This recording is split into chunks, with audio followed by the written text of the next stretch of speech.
votre invincibilité est menacée parce que vous gardez des actions, des pensées. Vous n'avez pas reçu le pardon de Dieu, même si vous connaissez Jésus et vous l'avez accepté comme votre Seigneur et Sauveur personnel. Même si tu sais que tu es sauvé par grâce et non par les œuvres.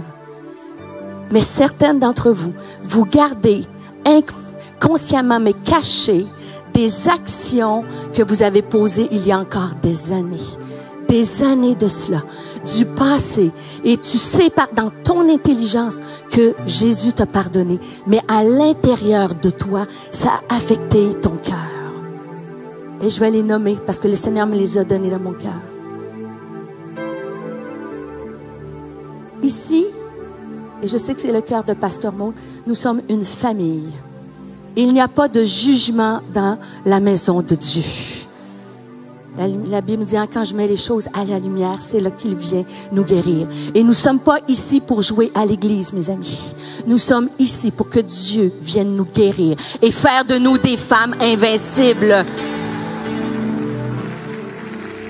Et sincèrement, et sans jugement, il y a des femmes dans ce lieu. Vous avez fait un arrêt de grossesse, un avortement, il y a plusieurs années. Et personne ne le sait peut-être. Peut-être ton mari le sait, personne ne le sait, mais toi, tu sais.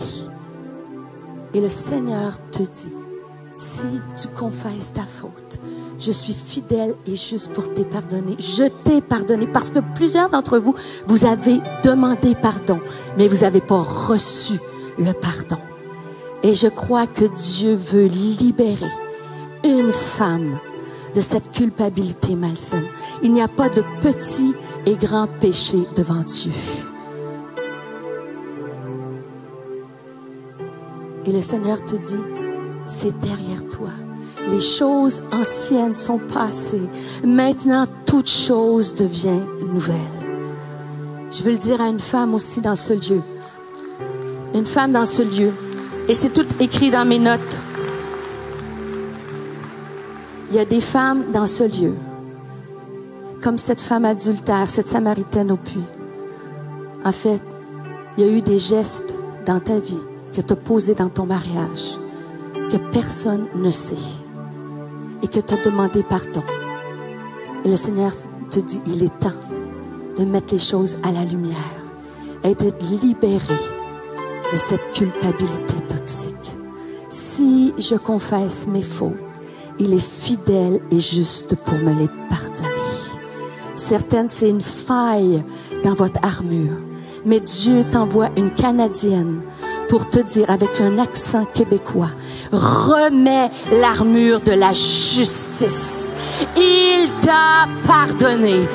Demande pardon. Change de direction, mais ne reste pas paralysé. Et certaines, le troisième point que Dieu veut libérer de cette culpabilité malsaine, c'est des mamans dans ce lieu. Moi, Dieu a dû venir. Je donnerai mon témoignage vendredi soir. Mon fils s'est éloigné des voies de Dieu pendant 10 ans. Et moi, j'emmenais la parole à des femmes. Et l'ennemi venait, sans que vous le sachiez, moi je suis bien transparente. L'ennemi venait me dire, qu'est-ce que tu as fait pour que ton fils s'éloigne de Dieu? Tu n'as pas fait assez. Tu n'es pas assez une bonne mère. T'as pas... Et certaines, est-ce qu'il y a des mères parfaites dans ce lieu? Dis à ta voisine, tu n'es pas parfaite. Puis dis à toi-même, dis à l'autre côté, moi non plus. Mais je dis à une mère dans ce lieu, il est temps que tu coupes le cordon ombilical et que tu laisses aller. Dieu veut te guérir de cette culpabilité malsaine. Et la Bible nous le dit tellement. Psaume 103, verset 12. Autant l'Orient est éloigné de l'Occident, autant il éloigne de nous nos transgressions. Il n'y a plus aucune condamnation pour celles qui sont en Jésus-Christ.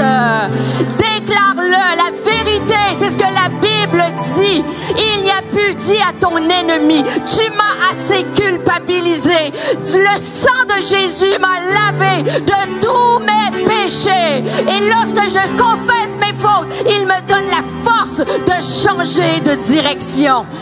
Alléluia.